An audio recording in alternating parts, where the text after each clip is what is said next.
Ooh, it's gonna be a hot one. Yeah.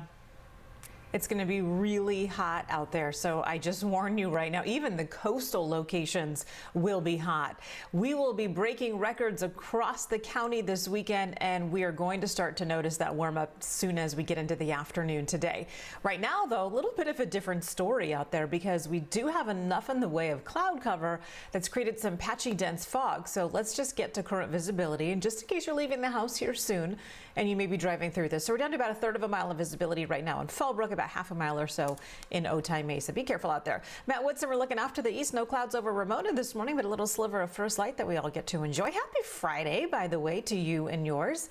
And as we embark on this really toasty weekend, maybe check up on somebody you know that doesn't have air conditioning and make sure that they're going to be okay or they know where the cool zones are.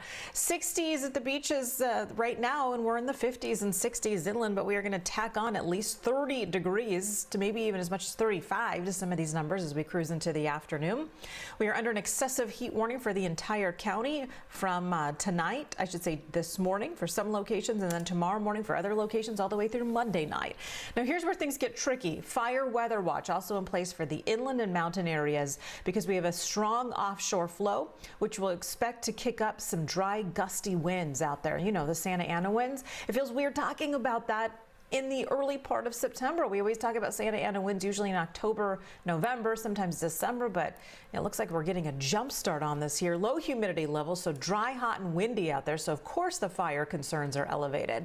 That high pressure system, it's kind of inching itself back into the central part of our state over the weekend, and then we'll make an exit out into the Pacific early next week. We would love to see a low move in and bring us some cooler air, and that looks like that might be happening early next week. We're not going to be cold. We're just going to cool off our temperatures ever so slightly. Let's talk about all-time heat records here in San Diego County. Not records for September 4th, but the hottest it's ever been in some of these neighborhoods, and we're going to break that. Yeah, Escondido and El Cajon, we will likely get up to 114 degrees on Saturday, and if we do, we will break all-time heat records. One of them was set over 110 years ago, back in 1909 when Escondido came in at 113. We're expected to come in at 114 in Escondido. We'll get awfully close to breaking all-time heat records in Borrego and Ramona this weekend too, so please be careful out there. If you're going to be down along the coastline, maybe jump into the water. It's only 66 degrees. The waves are up now, 2 to 4 footers out there. Your 8-day, that's on the way. I'm out of time here, but we'll talk about that at the top of the hour, guys.